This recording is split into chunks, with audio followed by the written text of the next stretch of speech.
Ya saben, está acá Pablo Martínez Burquet. Siempre tenemos que aclarar esto cuando estamos en el Sonido de la Furia, porque el público pide, quiere saber de Scarlett y demás. Y además de Scarlett, haber sido pareja de Scarlett Johansson, es escritor. Y esto es un programa de literatura, así que no vamos a entrar en detalles. Solamente voy a deslizar que un recuerdo que tengo muy grabado de una vez que estuve en Nueva York. Y bueno, un fin de semana que ocasionalmente mi agenda coincidió con la de Jennifer Lawrence en aquel momento, y me entero que Pablo Martínez Burquet está también en pleno Manhattan. Le escribo y me dice, vamos a cenar los cuatro, y hemos compartido una hermosa cena en Manhattan. No me recuerdo el nombre del restaurante ahora. Era Dorcia, el restaurante favorito de Patrick Bateman. Ah, claro, bueno, y ahí estuvimos los cuatro, y me acuerdo que ya cuando pidió el segundo vino empezó a contar unos chistes santafesinos muy graciosos, y recuerdo que hasta Jennifer tuvo que levantarse, ir al baño y volver porque no podía contener la risa. Pero bueno, eso es el toque de color simplemente que le damos para presentar aquí a Pablo Martínez Burquet, que viene a hablar obviamente de sus libros.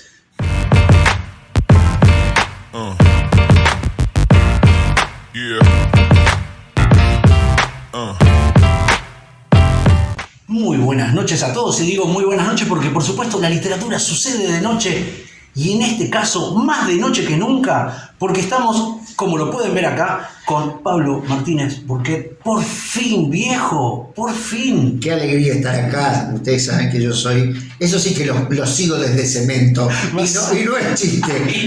No es chiste. Así que para mí siempre es un placer estar aquí con ustedes, acompañarlos. Recién hablábamos fuera de cámara de los momentos que los escucho, y es una forma de estar acompañado por la literatura cuando uno está lejos y sentirse que está en la pomada, como siempre el Sonido y la Furia te va batiendo la posta de lo que va a pasar. ¿Sabes qué? Estaba pensando, antes de arrancar con las preguntas, pensaba que vos viniste una de las primeras veces que empezamos con el podcast, y que estábamos en la habitación de al lado, muy encerrados, cagados de calor, y con un grabador de periodista estábamos haciendo. Sí, me quisieron hacer cosas. La diferencia. No vengan. Si lo llevan a la habitación, no vengan. Va, si quieren. Claro, es como dijo Rabinovich, yo no me voy a interponer. Allá ellos. No me gusta ese tipo, ni tipo. No, claro, vos llegaste y te dijimos, te mentimos, no hay podcast. Dijimos, más o menos. Sí, era un podcast o Dunga Dunga. Pero bueno, así que la verdad que estamos muy contentos de tenerte justamente porque siempre estuviste con nosotros, y a la vez también durante la pandemia incluso hiciste unas participaciones muy interesantes, y nada, eso, primero agradecerte. Por favor. Como viste, como los comentaristas de fútbol, ¿no? Preguntarte. Sí, la primera vez que preguntarte. Sí. Bueno, hablando de eso, preguntarte. Todos sabemos que vos te dedicás al género del terror con mucho orgullo, por otro lado. Sin duda. Con una decisión y una militancia casi. Militancia. Sí, ¿no? Esa es la palabra. Yo milito el terror, la ciencia ficción oscura, el miedo, definitivamente. Y la pregunta sería, para arrancar, ¿cuándo fue la vez que tuviste más miedo? A mí me gusta cuando los escritores me preguntan ¿cuándo supiste que ibas a ser escritor? Porque todos tienen una historia. El mito de origen. Casi como una epifanía. Sí. Cuando no sé tal cosa, no, el primer premio de los huerfanitos de la chumbicha, bueno. Cuando tuve el primer miedo, yo me supongo, y esto es una suposición, como yo me estoy poniendo mayor, nací en una época donde no había ecografías ni ninguna cosa de esas. El parto de mamá conmigo, primer hijo, fue más que arduo, al punto que salieron a preguntarle al papá ¿qué hacemos? ¿Con cuál? Uno de los dos. Ah, caramba. Uno de los dos. O sea, naciste medio así como estás. Así como estoy, exactamente. Robot. Benjamin Button. Sí, exactamente. Y obviamente que yo no tengo memoria de eso, pero vieron que dicen que está la memoria fetal. Yo sí recuerdo haber tenido un sueño una vez que bajaba como por un edificio tipo el rulero, así, que iba bajando como por como una tubería y terminaba saliendo encajado en un inodoro. Y lo hablé con mi analista, porque dije, qué sueño chiflado Claro, qué onda. con pito de cadena. Y mi analista, que tienden a preguntarte todo y sabía, me dijo, acaba de revivir su nacimiento. Maravilloso. Yo no puedo decir que ese sea mi primer miedo, Claro, porque pero es una buena interpretación. pero es una muy buena interpretación, se la debo a mi analista. Yo diría que los primeros miedos conscientes los tuve cuando mi abuelo Pepe me contaba las cintas mudas. Las cintas. Mudas. O sea, las películas mudas. Ahí vamos, ahí vamos. Pero en esa época se le decía las cintas mudas. Claro. Y la radio era el broadcasting. Entonces, las cintas mudas, con Lon Chaney padre, eran las películas, por supuesto, del Fantasma de la Ópera, el Jorobado de Notre Dame, el Conde Orlok, Bela Lugosi. Sí. Entonces, todos labios pintados. sí, ¿no? los ojos Caras blancas. negros, así, Claro, ¿viste? porque la cámara, ¿no? Era algo así, ¿no? Era que Sí. la cámara se veía mal. quemaba más. Bueno, yo creo que esos fueron los primeros miedos. El miedo como tiene que ser, contado en una historia, como hacían los viejos chamanes, los viejos hechiceros. A mi abuelo le encantaba contar historias. Después seguramente él me estaba contando después, siempre me acuerdo una que decía que estaba en el África y venía y decía patrón, patrón, patrón, y seguro que me debe haber estado contando La Reina Africana o alguna de Humphrey Bogart, pero como yo no la había visto no sabía. Y otra de miedo, y es así que tengo presente, que no dormí durante mucho tiempo, fue La Mosca, pero la primera, la de Vincent Price. Sí. La vi en la casa yo tenía 10 años, no me olvido más porque estaba en la casa de mi tío, que era el jefe de la estación Núñez, y obviamente no estaba mi madre, que no me dejaba que mi abuelo me contara historias de miedo ni que viera películas de miedo. Claro. En la casa Todo lo que de mi sucedía tío cuando ella no estaba. podía hacer lo que quería, y yo amaba a mi tío Hugo, a mi tía Delia, y vi en blanco y negro, Vincent Price, La Mosca, la original. Y yo no dormí varias noches. Qué feo. Ponele que era el tren que pasaba por la estación. Sí. Pero yo sé que yo no dormí varias noches. Muy bien, muy bien. ¿Dónde te criaste? Yo nací, me crié en Santa Fe, la cuna de la Constitución, pero más importante, la capital de la cerveza. Cuna de los Palmeras, que venía, mientras venía para acá para entrar. Y de la trova, digamos. La trova es rosarina, eso. Yo los quiero mucho, pero mientras que se queden ahí abajo y no mueren. Yo soy santafesino de veras, como dice la canción. Claro. Y de hecho, mientras no me quiero comparar con otro santafesino ilustre que es Saer, y mucho menos con Cortázar, pero en la medida que me voy poniendo grande, mis cuentos empiezan a suceder en Santa Fe. Mirá. Es como que sentía que le debía la localidad a los santafesinos, y mis cuentos empiezan a suceder en Santa Fe. Mirá, ¿sabés qué? Pensaba, algo de eso debe haber, ¿no? Uno cuando se va poniendo grande busca el pasado, ¿no? Supongo que es porque la curva es al revés, ¿no? Tenés más para atrás que para adelante, o uno piensa, calcula eso, y empieza a darse cuenta, che, ¿qué pasó hasta ahora? ¿No? Hay como un revival de eso. Sí, yo creo que sí, sin duda. Yo tengo un chat con mis compañeros de primer grado, hay gente que iba a jardín de infante, con lo cual Mirá. somos amigos desde hace más de 50 años. Entonces... En el sentido de, ¿no? Sí, que bueno. Sí, muy bueno. Algunos ya son abuelos, entonces vos estás ahí, estás viendo cómo, por un lado, somos unos salvajes que seguimos. Yo fui a un colegio todo de varones, jugué al rugby, un deporte todo de varones, mi club eran todos varones, por lo tanto somos todos unos salvajes. Claro, sí, totalmente. Con acento en la B corta, salvaje. Con una G doble. Sí.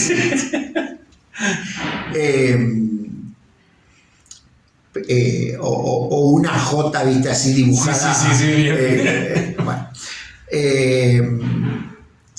Y es cierto que al estar de vuelta en contacto con ellos, empezás a tener recuerdos que el hecho de vivir hace 32 años en Buenos Aires y decir Buenos Aires en lugar de decir Buenos Aires y las 11 y las 8. A mí se me escapa todo el tiempo la comida de las heces. Lo que a mí me pasó es, el año pasado papá se enfermó para morir y yo me fui a cuidarlo sus últimos 3 meses. Y rápidamente, en media hora estuve hablando otra vez en santafesino, obviamente. Claro. Y fue muy interesante porque me encontré con los amigos y todos me dieron un apoyo fabuloso porque lo conocían mucho papá y lo querían. Y fue interesantísimo cómo escuchar de ellos anécdotas que yo recordaba más o menos, que nunca más había vuelto a recordar, pero a la medida que ellos la contaban, y yo a lo mejor las recordaba, como siempre es la memoria, parciales o diferentes. Fragmentadas, modificadas, no sé. Borges decía que en realidad somos el recuerdo de un recuerdo, es cierto, pero todas estas cosas que con mis compañeros de la infancia, con mis amigos de todos los días, me hizo como un clic. Supongo también tendrá que ver esta cosa lacaniana de la muerte del padre, sí. Y bueno, y allí vamos y exhibimos con todavía mayor, siempre fui muy orgulloso de mi santafesineidad, de haber estudiado allá y de mi título de grado allá y la Universidad Nacional Litoral. O sea, no es que me fui ni escapado hasta donde sé, ni por otra razón que no sea. No, al contrario, fui siguiendo un sueño profesional. Claro. Y ahora que uno más o menos empieza a mojonar la vida de una manera distinta, te da esta cosa de volver a contar historias que vos contabas cuando eras chico, Sí. O que te sucedieron cuando vos eras chico. ¿Sabes qué? Me ha pasado mucho eso últimamente, esta idea de, che, bueno, ya me largué a escribir primero. Yo era al revés en ese sentido, era como, trataba de no contar de dónde venía ni qué era, sino mostrar lo que había leído. Era esa idea, ¿no? Cuando escribía.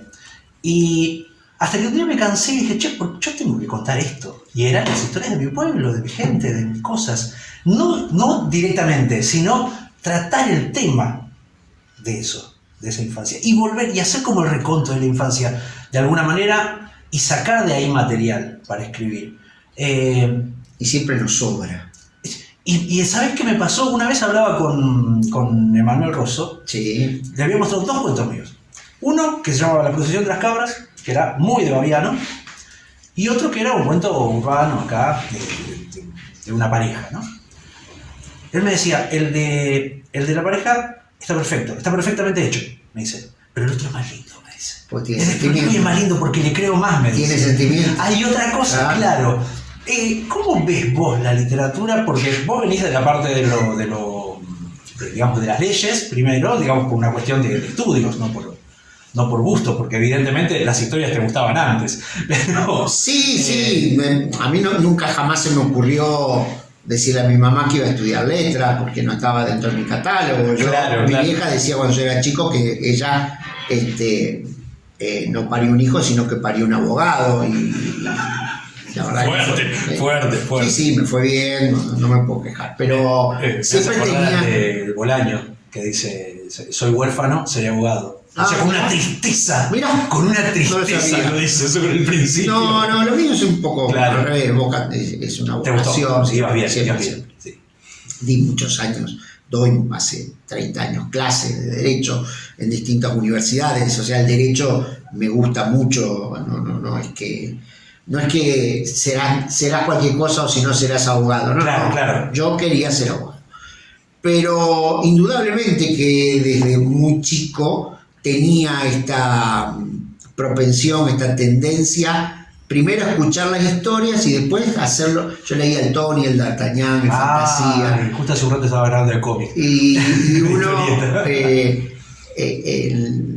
mis abuelos los dos tenían un negocio y los talonarios de facturas que guardaba ya usados, yo lo usaba, ya estaba casi hecho como revista, entonces yo ahí dibujaba mi propio cómic y escribía mis propias historias a los 10 años por ahí. Que eran todas copias de Robin Hood, obviamente. No, sí, por supuesto. Pero después, yo un poco más grande, empecé a escribir, yo siempre cuento lo mismo, también vinculado a Santa Fe. Mis profesoras, cuando yo estaba en cuarto, me mandaron al concurso José Pedroni, que estaba en esa época, que era muy importante. Pero claro, cuando vos estás en cuarto y van los de quinto, vos crees que los de quinto te van a ganar por el solo hecho de ser de quinto. Claro, son más grandes. Sí. Son más grandes. Entonces yo estaba aterrorizado. Y sin duda que ellas vieron que en lo que yo escribía todos los días para la materia, había algún potencial, alguna capacidad como para que fuera el representante del colegio ese año en el concurso José Pedroni. Y me fue bien. Cosa que tampoco, ahí estaba lo que vos preguntabas y se relaciona con la pregunta anterior. Yo no me acordaba de eso, hasta que un día voy a mi casa revolviendo papeles y encuentro el pergamino. Claro, título, no. No, sí, no es certificado, el título, todo es título. El coso del premio, el coso. El coso. Un escritor que le dice coso al... Sí, estamos bien, estamos bárbaros. Ninguno de los dos encontró la palabra tampoco. No, yo era más feliz cuando hablaba de corrido, pero bueno. Pasó un montón. Así estamos, ¿viste? ¿Te acordás y empezás, viste? ¿Vos quién sos? Y así vamos. Quería ir un poquito también a esto de la literatura, pero cuando encontrás la vuelta. Porque uno escribe también, a veces como en ejercicio. Vos tenés incluso un título de una maestría en escritura narrativa, en escritura creativa.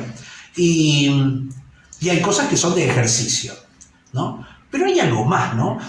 Sabina decía que alguien dijo, y él después se asocia a eso, que la canción es algo que está muy bien cantado, muy bien escrito, excelentemente ejecutado y algo más que nadie sabe qué es, pero es todo lo que importa. Y es lo que el pegamento es eso. Es el pegamento, sí. Me parece que de alguna manera los cuentos en la literatura en sí, a veces funciona que encontrás eso, ¿no? Sí. Hay algo más allá de la técnica. ¿Dónde vos te conectás con eso? ¿Sabés dónde te conectás? ¿Llegás? Es muy fuerte. Qué buena pregunta, Mario, ¿no? No tengo otras.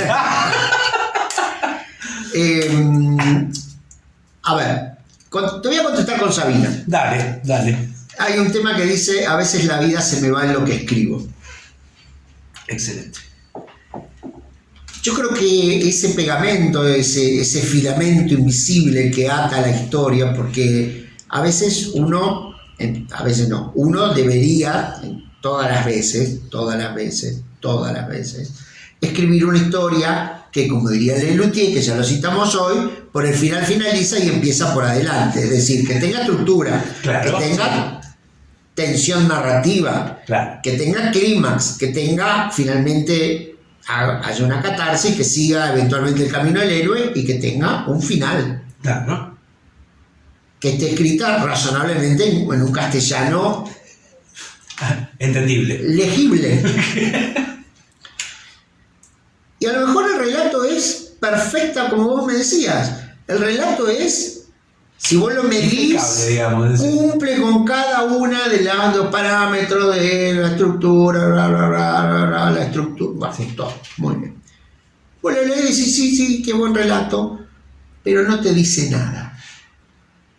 Y ese no te dice nada es porque, en rigor de verdad, recién algo dijimos, la tarea del escritor se parece a la tarea del viejo narrador de historias en torno a la hoguera. El chamán, la bruja, la hechicera, el anciano. Entonces, esa cosa de congregarnos en torno a la hoguera hace que el que cuenta la historia tiene un doble propósito, lógicamente, enseñarnos y entretenernos. Y en el caso de las historias de miedo, las dos cosas. En el caso de las historias de miedo, educarnos, prevenirnos, prepararnos para él. Pero ¿qué pasa? si ese contador de historias, que era un rol, que era un trabajo, Una después función tenemos, social, ¿no? después tenemos los juglares, bueno, en fin. Si esa historia no lograba conectar con las emociones de su público, de su audiencia, por más buena que sea la historia, no iba a pasar nada. Es decir, se iban a acordar de la historia, pero pronto iba a pasar el olvido. Si la historia, aunque se tratara de una doncella, un caballero y un dragón, reflejaba ese miedo interior, esa emoción primaria de pérdida, de captura, de desconocido. La historia no importa si se llamaba dragón, si se llamaba Fafnir, o si se llamaba Grendel, o si se llamaba San Jorge, o si se llamaba Sigurd. La historia es lo que importa, porque te pega la emoción. Entonces yo creo que ese filamento invisible que hace brillar la historia es la emoción, pero no la emoción cualquiera, sino un vínculo de emoción entre el que escribe y el que lee. Esto va a parecer una pavada, va a parecer una cursilería viniendo de mí, el Señor de la Oscuridad. Pero hay una canción que canta, pobrecito, ¿y por qué lo recuerdo? De paso recuerdo a Damián Blas Vives, mi gran amigo, que falleció. Y un día estábamos en la Feria del Libro en Villa Mercedes y escuchábamos ópera y qué sé yo, y la música que nos gustaba a nosotros. Entonces yo le pongo una versión de El Divo de un tema de Air Supply. Y el que lleva la voz cantante canta, y mientras canta llora. Ay, me vuelvo loco. Inesperadamente empieza a llorar. Como es un profesional, el tipo sigue cantando y sus compañeros lo miran, le dan con la mirada todo su seguimos. Estaban en vivo, además no había forma de decir, para un cachito que me voy a soplar los mocos. Ah, me vuelvo loco, claro. El pibe llora porque es la canción esa Sin ti, que o se separó, o lo dejaron, o se le murió la mamá, qué sé yo, lo que fuera. El tipo algo le pasó ahí. Le pasó algo que como ultra profesional llora cantando un tema. Y hablábamos con Damián de esto. En definitiva, llorás con él. Lo escuchás y llorás con él. Obviamente. Por eso digo que me voy a poner cursi. Porque no, bueno, pero... O sea, no es un tema de Rammstein, no es un tema de claro. no es un tema de Il Divo. Sin embargo, vos ves a ese muchacho que es el rubiecito llorando y no podés no llorar. Claro. Y lo está cantando en castellano, pero si lo cantara en ugandés también llorarías. Claro, porque notás el quiebre de la voz. Porque el tipo te está contando una historia donde hasta él se convence que lo que está contando emociona. Ese es el trabajo del escritor. Que hasta, así como que los errores sean practicados y que parezcan errores pero están previstos, sí. En el chiste, en el gag, se practica mucho y vos fingís un error para que todos crean que es un error, sin embargo está previsto. Vos vas a ver la misma obra 2 veces y resulta que se equivocan 2 veces de la misma manera. Claro. Un enfermo Lelutier como yo se dio cuenta de eso hace muchos años y dije, caramba. Claro. Bueno, ese pibe, cantor recontraprofesional, que indudablemente está en una de las agrupaciones musicales más famosas y más logradas de los últimos tiempos. Sí, un altísimo nivel. Te guste o no te gusta la música que hacen, pero los tipos son Il Divo. O sea, él cantando algo que debe haber cantado no sé cuántas veces, que debe haber ensayado no sé cuántas más, que el tipo se pone a llorar. Claro. Entonces, yo no digo que vos tenés que llorar con lo que escribís, pero si no le pones las tripas a lo que escribís, ese filamento invisible, que es como lo que vamos y compramos en Once para Año Nuevo y qué sé yo, que es esas lucecitas LED, sí. que vos las ves y no sabes de dónde salen, pero están, Bueno, ese que no sabes de dónde sale, pero no están, son las tripas del escritor que las puso en el libro.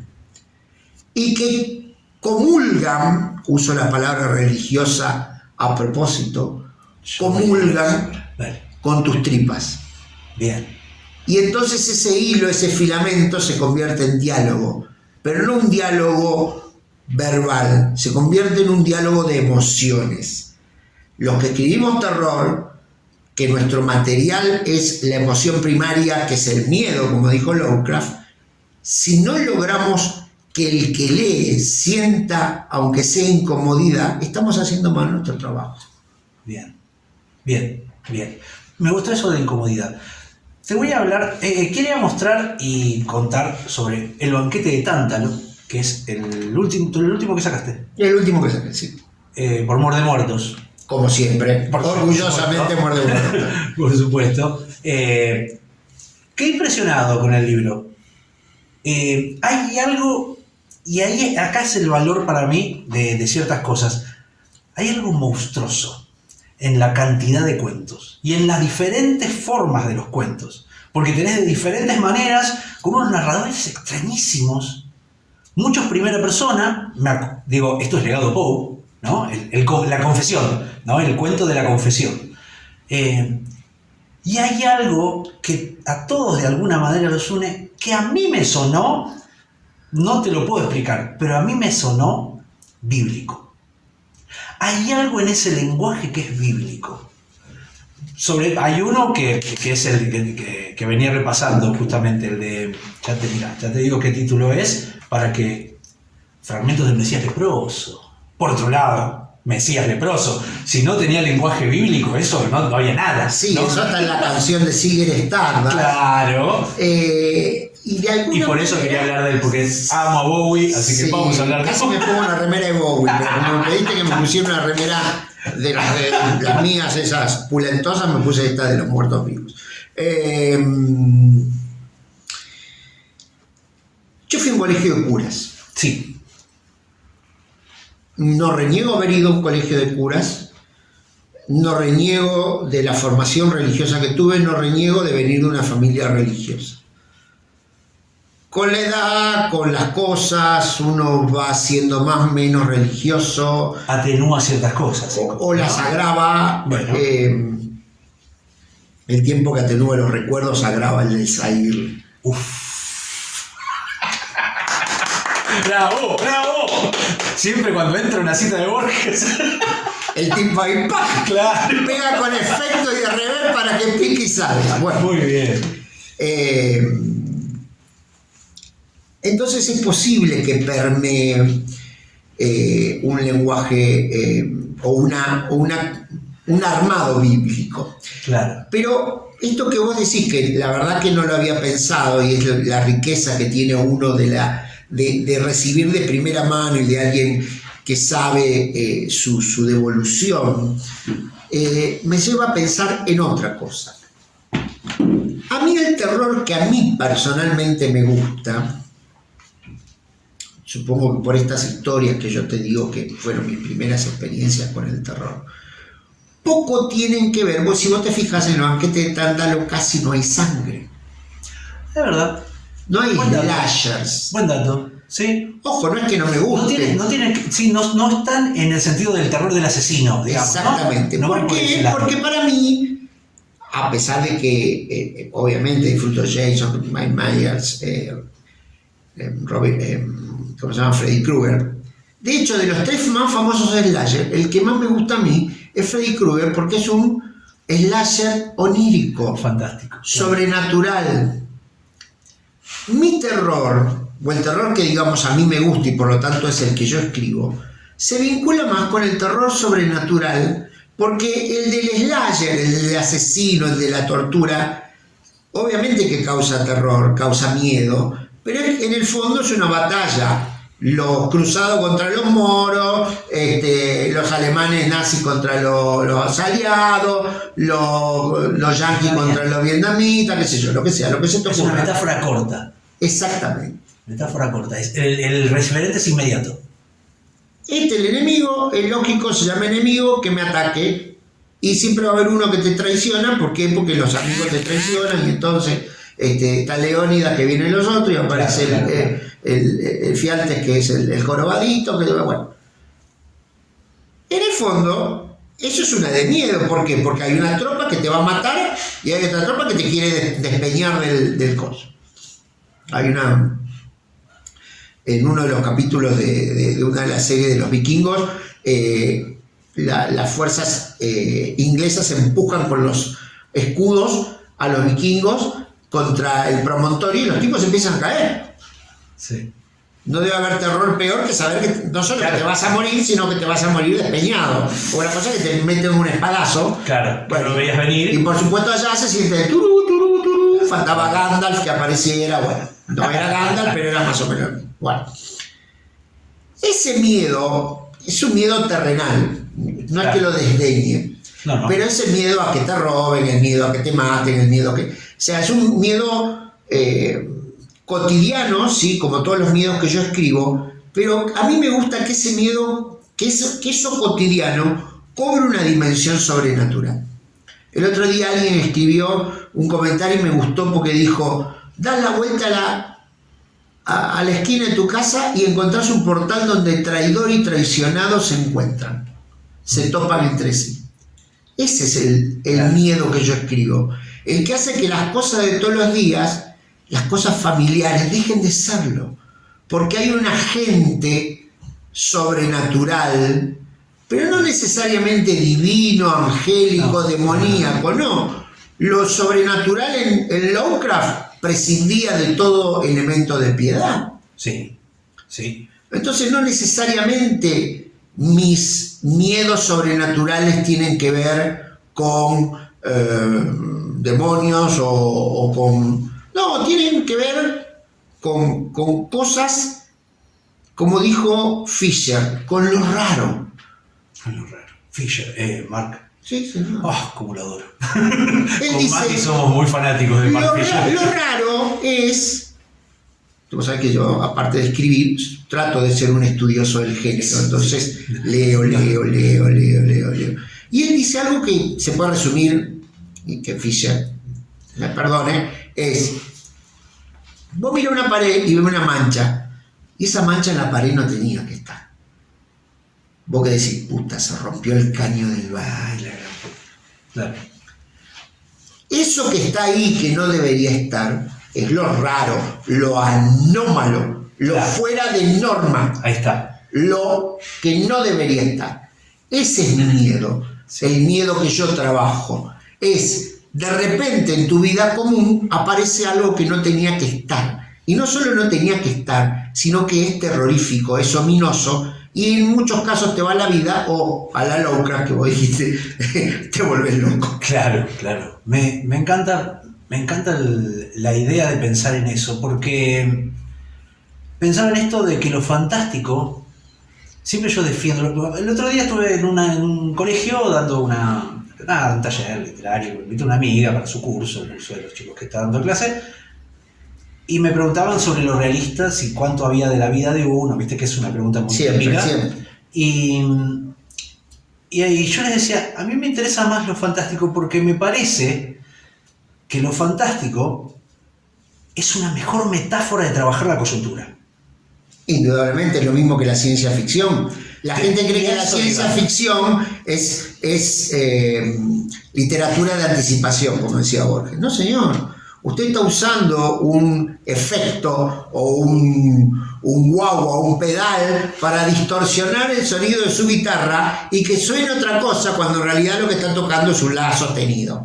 Claro. Bueno, esto es lo mismo. Efectivamente. Una metáfora. No lo hubiera pensado nunca, y me encanta la música y el rock, mirá lo que te digo. O sea, claro, en el fondo siempre es un la. Y sí. Está bien, claro. Es un la, lo que pasa es que vos lo distorsionás.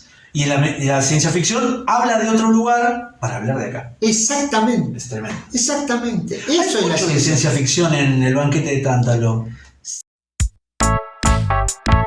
¿Te gusta lo que hacemos y querés ayudarnos? ¿Te gustaría elegir y llevarte libros geniales todos los meses? Suscríbete a nuestra biblioteca El Sonido y la Furia. Por una suscripción mínima te llevas un libro a elección todos los meses y de paso nos ayudás a continuar haciendo este podcast y todo el contenido que ofrecemos. Además, formarás parte de una comunidad que recibe una newsletter todas las semanas con contenido exclusivo. También hay descuentos en librerías y en talleres. Visita nuestro Instagram, @elsonidoylafuria_fm y busca el enlace en nuestra bio. Gracias por acompañarnos en esta aventura literaria. El Sonido y la Furia, el podcast de literatura. Esencialmente hay dos cuentos. Dos cuentos que, como dijiste, yo hice el máster en Salamanca de escritura creativa y pobre gente, imagínate, los doctores de Salamanca teniéndome a mí de alumno, que no es fácil. Siempre metiéndose. No es fácil. Y escribiendo terror, escribiendo ciencia ficción. Horrorizados ellos. Y los tipos dicen, no, bueno, hoy esta materia de estos 6 meses va a ser la literatura del yo. A mí cuando me hablan de literatura del yo, los pocos pelos que tengo se me paran así. Entonces yo terminaba escribiendo, conforme el canon de la literatura del yo, un cuento fantástico. Y los tipos se ponían frenéticos porque lo medían, lo pesaban y decían, este es un cuento. Y aparte está bueno. Bueno, 2 de esos cuentos los escribí. Allá. Para allá, digamos, sí. Fundamentalmente. Perdón, lo cual es loquísimo, porque la Cueva de la Salamanca es el lugar del terror y lo fantástico de la escuela donde enseñaban a los brujos. Sí, señor. O sea, en Salamanca. Sí, señor. Estudiar en Salamanca no siempre era. No. Era como, che, ese es un estudiante de Salamanca. Cuidado. Ojo, sí. Cuidado. Eran las artes oscuras. Claro. Sí, señor. Qué sí, loco señor. que tengan ese prejuicio, ¿no? Sí, pero viste. Pasa. Los libros son lindos, pero cuando te crees todo lo que dicen los libros, es como dijo una vez un gran autor argentino, que ahora no me acuerdo cómo se llama, las teorías son muy lindas, pero mientras más elaboradas, más te separan de la realidad. Son como los vidrios en las catedrales. Hermosos, pero te separan de la realidad. Y hablando de un poco de ciencia ficción, pensar que la literatura de ciencia ficción, como de terror o fantástico, y que de hoy se llama de género, ¿no? Siempre es un género, digamos, una lectura muy popular. En especial popular porque se consume por mucha gente y queda en la cultura de la gente, digamos, de mucha gente. Y pensaba en eso, que a veces es difícil encontrar libros interesantes en las grandes librerías, ¿no? ¿Cómo te manejas vos con los libros? Yo veo que vos obviamente publicás mucho en Muerde de Muertos, una hermosa editorial, por otro lado, gente divina. ¿Y cómo te llevas con eso, con la relación del libro y el autor? Porque hoy en día es bastante difícil la publicación. Sí. ¿Cómo te llevas con eso de que sea una editorial y que sea Muerde de Muertos en ese sentido? Y que sea independiente, además. Claro. A ver, yo escribo para que me lean. Buen punto. Entonces, como uno viene mayor, va tratando, a veces lo logra, de dominar el narcisismo, el ego. Entonces, quizás algún día incurra en ese pecado, pero es difícil que a mí me vean que me vaya a sacar una foto con todo el alto de mis libros, o que diga, cuando me piden una biografía no pongo ningún premio, no pongo no pongo nada. ¿Por qué? Y porque lo que importa es lo que escribo, no lo que hice. Lo que importa es lo que voy a hacer. Lo que importa es la emoción que puedo sacarte. Como yo escribo para que me lean, mucha gente cuando empieza, todavía, sobre todo los que somos más grandes, todavía estamos con que queremos la reseña en papel, en el suplemento cultural tal, en la revista cual, y no nos damos cuenta que el mundo cambió. El mundo estamos hoy haciendo aquí un programa literario para subir a una plataforma. Estamos haciendo un podcast para subir a otra plataforma. Los bookstagrammers tienen un rol hoy que no tenían, y una inmediatez y un grado, y aquel viejo chiste de que el diario de ayer sirve para envolver los huevos es cierto. Entonces, yo escribo para que me lean, y eso es mi mantra, yo escribo para que me lean. Entonces, por supuesto, a todos el bronce de los grandes sellos literarios, que además hoy pertenecen todos a conglomerados. Yo soy abogado de negocios, soy abogado corporativo, así que no me hace falta que me expliquen lo que es un conglomerado mercantil, un grupo de sociedades, sí. Una corporación. Me dedico a eso. Entonces, el libro para esos conglomerados da lo mismo vender un libro o vender un kilo de pan o vender una ametralladora o un fusil Kalashnikov. Ellos tienen que reportar al fin de año un número determinado de ganancias para sus accionistas. Obviamente que la chapa de la gran editorial, uno presume que la gran editorial te va a hacer propaganda y ya el peso y que todos te lo van a leer. Prueben a ir a una librería de cadena. Pasan cosas. El otro día pasó algo que estaba directamente vinculado con un libro que estaba recién salido del horno, y en esa librería de cadena nadie se ocurrió recortar el pedacito del diario o de internet y poner el libro al lado, porque no está en la política. Yo estoy seguro que el librero Chicho de acá a la vuelta lo hizo, o más o menos. Che, tengo un libro que habla de este tema. Claro. Entonces, está demostrado científicamente que un número sustantivo de compras de libros se hacen por recomendaciones de boca a boca o del librero. Claro. A ustedes le habrán pasado como a mí, que van a una gran superficie, piden un libro, y no te digo que digas Shakespeare y no te miren feo porque no saben, pero pedís un libro un poco de un autor un poquito menos famoso que Shakespeare y te preguntan cómo se escribe porque no lo conocen. Una vez fui a buscar, quería libros teóricos sobre la generación Beat y me mandaron de diseño. Claro. Diseño gráfico. ¿Te fijaste en diseño gráfico?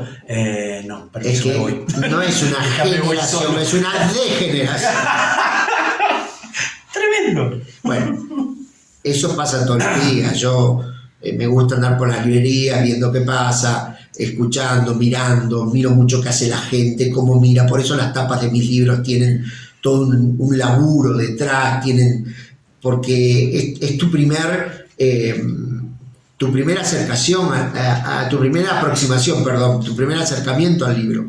Después la contratapa tiene que ser también vendedora. Y por supuesto, lo que está dentro tiene que cumplir con lo que prometés. Claro. Entonces, en la gran superficie, me pasó una vez. Hicimos un libro para Lea sobre los muertos vivos cuando recién estaba el boom a tope de los muertos vivos, los Walking Dead. Nos pagaron como de costumbre con 2 ejemplares. Eso es lo que a veces la gente lo sabe, ¿no? Sí. Las formas de pago de los autores son lamentables. 2 ejemplares. Pero bueno, en aquel momento, 10 años atrás... Te servía, no sé. Bueno, sí. O ya, viste, antología, no, mirá, en fin. Voy a una librería cerca de mi casa que es de cadena, que cambió de nombre ahora. Antes era la boutique de algo y ahora se llama la estación de algo. Y el chico, el librero, me conoce de rata, de estar ahí siempre, claro. Entonces, por supuesto, está ese vicio de ir con la cabeza ladeada, mirando. Sí. Y de repente veo el libro de los muertos vivos de Lea, donde la mayoría de los que hacemos terror en la Argentina, en ese momento todavía era muy incipiente el terror contemporáneo y los nombres, pero estábamos ya todos ahí. Pues lo saco tapado de tierra y le digo al librero: escúchame, Chicho, ¿vos sabés que tenés este libro acá? No. Dice: ¿de dónde lo sacaste? Dice: ¿cómo sabés? Y le digo: porque salva sea la parte, porque yo soy uno de los autores, el libro es una maravilla. Ni la editorial, ni nadie le dio pelota. Nosotros nos ofrecimos con los escritores amigos, Juan Guinot, José María Marco, bueno, toda esa rufla, Fernando Figueras, a ir a la que se hacía la Zombie Walk, a vender el libro, como si vendiéramos. A mí no se me caen los anillos, yo quiero que me lean. Bueno, el tipo me dice, dejame este coso acá, me voy a quejar porque viene la gente a pedirme el libro de zombies, yo no tengo, y tengo cortando polvo. Mirá, bueno, claro. Vos me preguntás entonces por qué yo publico Muerde Muertos. Porque Muerde Muertos es una editorial chiquita donde se ocupa de mis libros, donde los labura, donde no están en las grandes superficies, no están en las grandes superficies. Me gustaría que estuvieran, sí, claro, por supuesto, a mi ego le gustaría que estuvieran. Pero a mi ego le gusta más que vaya a la librería del barrio y esté el libro y el librero le diga, che, José, ¿a vos que te gusta el terror? Tengo este pibe que escribe 13 cuentos que te van a volar la gapelu. Eso quiero yo. Claro. A mí no me importa la foto. Yo siempre hago el mismo chiste. Si viniera un genio y me dijera, mira, Pablito, vas a vender 1 millón de ejemplares. Buenísimo. ¿Qué tengo que hacer? No me pidas nada sexual porque ya estoy grande y estoy gordo. No. Dice, vas a vender 1 millón de ejemplares, pero el truco está en que vas a tener que escribirlo con seudónimo, nadie se va a enterar que sos vos. Y yo digo, ¿dónde firmo? No me importa. Porque no es mi ego el que quiere estar adelante. Es mi literatura, lo que yo buenamente puedo escribir. Por eso yo publico en Muerde Muertos. Claro. Muchos me dicen, no, bueno, pero vos estás para otra cosa, para la gran... Sí, no sé. Nadie, no es que rechazo todos los días contratos literarios. Y me parto el traste todos los días buscando nuevos caminos y nuevos lugares y nuevos países y cuesta un montón. Y el año que viene me van a publicar en Chile y este año se suponía que me publicaban en Perú. Me publicaron hace 2 años en Bolivia. En Estados Unidos, laburo. Es un laburo extenuante porque, vuelvo a insistir, a mí me importa 3 pepinos que la gente diga Pablo Martínez Burquet. A mí me importa que diga, leí El banquete de Tántalo y es un libro de terror de un loquito que escribe cosas que nunca me imaginé que podían escribir. Y es el terror, como vos decías, un terror extraño, raro, como Fisher, que no tiene que estar ahí, pero no es porque la gente me dice, no, sí, ¿sabes qué pasa? Yo no leo terror porque a mí me da miedo y la sangre. En mis cuentos no hay sangre. Nadie mata a nadie, o hay un montón de muertos, está lleno de muertos, pero no hay un asesino. Claro. No estás regodeándote en el morbo del... Leer un cuento mío no hace falta buscar pancito para sopar en sangre, no hace falta. Sí, búsquese un crucifijo, búsquese un objeto de piedad, recuerde oraciones de su infancia porque se va a asustar. Y a la noche, aunque tenga 15, 25, 50 años, cuando sienta un ruido, se va a tapar hasta los pelos. Porque eso es lo que hacen mis cuentos, asustar. Con el miedo, filamento invisible, sí, pero que luce, el miedo del niño. Porque el niño es el que siente el miedo. El grande le explica, no, bueno, la idea del demonio y del infierno es una cosa inventada. Voy a poner una cita ahí, justamente. Es solo un visitante, es un visitante y nada más. Listo, basta. Lo tenemos aquí a Pablo Martínez Burquet, así que antes de despedirlo, vayan por El banquete de Tántalo, vayan por Mondo Cane, y tenías otro que no quedó, lo pidieron, acá lo tenemos acá en la biblioteca del Sonido de la Furia y se lo llevaron. Forjador de penumbra. El mismo, sí. Pero bueno. Podemos mostrar estos dos que están muy bien, vayan por ellos, léanlo. Alguna vez te dije, Pablo Martínez Burquet, el hombre que escribe como se escribía antes. Sí. Es cierto. Hoy estoy tratando de escribir un poco menos barroco, más cotidiano, porque así como el público de Tinelli y de Pergolini fue cambiando, sí, el mío también. Claro, obvio. Sí, entonces vas cambiando y vas buscando una voz por ahí que sea intermedia. Así que como les dije, vamos a hablar acá del libro. Si quieren averiguar la historia de Pablo con Scarlett, están las revistas, buscan, googlean y demás. En Wikipedia incluso lo hemos agregado alguna vez nosotros gentilmente. Así que eso lo pueden averiguar por otro lado. Lo importante de Pablo y lo más grosso que ha logrado son estos libros. Esto fue todo por hoy. En la conducción, Matías Pertini y Luis Alexis Leiva. Esto fue todo por hoy. En la conducción, Matías Pertini y Luis Alexis Leiva. Producción general, El Sonido y la Furia. Voz artística, Cecilia Bona. Gracias por habernos escuchado. Hasta el próximo episodio.